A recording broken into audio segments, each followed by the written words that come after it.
If you're someone who cooks regularly, you totally get this feeling. Some days it's an absolute joy, right?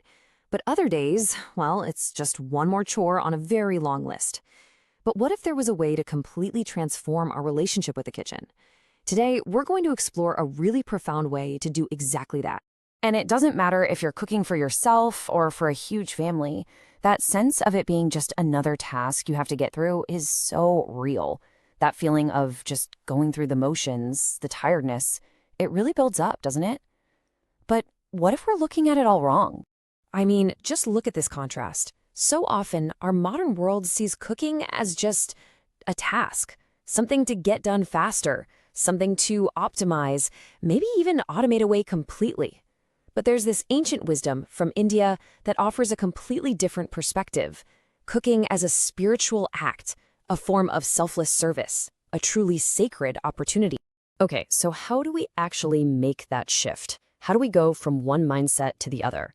Well, it all starts with understanding the why behind it all, the deeper purpose that can totally change our work in the kitchen. First up is this idea of dharma.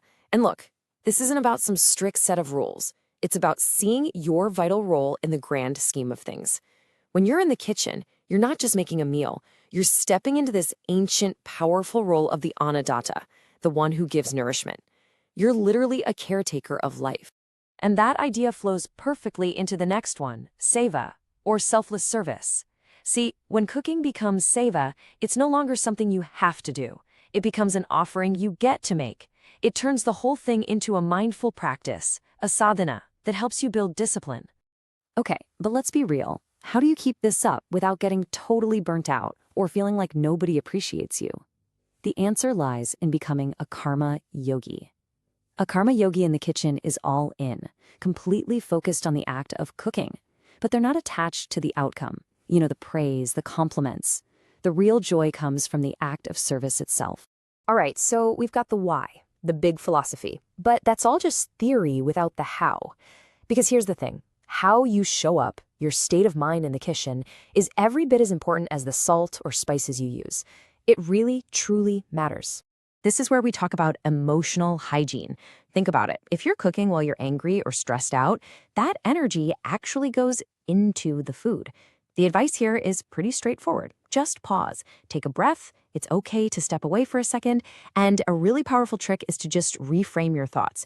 Instead of thinking, I have to cook, try shifting it to, I get to cook. That small tweak can change everything. Wow, this quote really says it all, doesn't it? It's such a great reminder that whatever is going on inside of you, your feelings, your thoughts, it becomes this invisible ingredient in every single dish. Your intentions matter. At the end of the day, this whole practice is about letting go of the ego. The point isn't to show off how great a cook you are or to get a bunch of compliments. The real goal is to uplift people, to nourish them. When you cook from that place of genuine love, the food just carries a totally different, more powerful energy. Okay, so we've talked about the mind and the heart, but this practice is also deeply physical. I mean, really think about it. Cooking every day is like an endurance sport. If you wear your body out, you can't be present and you definitely can't serve from a place of joy. So taking care of your body isn't some separate thing. It's the very foundation of this entire practice. So let's get practical. Here are a few ways to support your body so you can do this for the long run. First, stand tall. Feel your feet on the ground. Use cushioned shoes or one of those anti-fatigue mats. And this one is huge. Try to raise your chopping board or other work surfaces up to elbow height. It saves your back. And please, remember to take little micro stretches. It's not a luxury, it's essential maintenance. And hey, don't ever think that sitting on a stool to peel potatoes or shape dough is lazy. It's not. It's just smart. You're saving your physical energy, which means you have more emotional and spiritual energy to pour into the act of serving. That's just intelligent self-preservation. All right, so we've covered the why, how we feel, and how we hold our bodies. Now let's talk about the kitchen itself. How do we take it from just a functional room where we make food and turn it into a real sanctuary of peace? Rituals can be so powerful for setting the right tone, and they don't have to be complicated at all. It could be as simple as lighting a candle, taking 5 really deep breaths, or just setting a clear intention for the meal, like May this food bring strength and joy. That simple act creates a boundary, signaling that you're shifting from the day's chaos into a sacred act. And you can build on that feeling of a sanctuary with what you might call kitchen manners. Cleaning as you go. That's not just about being tidy, it actually helps keep your mind clearer. And handling your ingredients with real care. That shows respect for where they came from and the life they hold. All these little things create an environment of peace. This ancient Sanskrit saying, wow, it really gets to the absolute heart of everything we've been talking about. Annam para Brahma swoopam. Food is the embodiment of the supreme. When you can really see food that way, not just as something to buy and eat, but as a true blessing, your whole relationship with preparing it just changes. Okay, so let's start to pull all of these threads together. The philosophy, the inner attitude, the physical awareness, the sacred space. What does it all really mean when you put it into practice?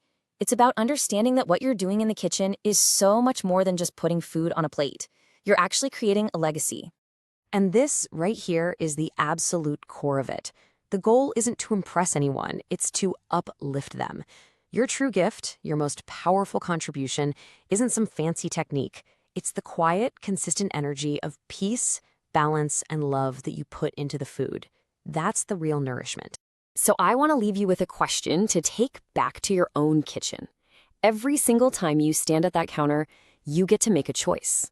So what energy are you going to bring? What feelings will you serve with your food? And what kind of legacy of nourishment will you create one meal at a time?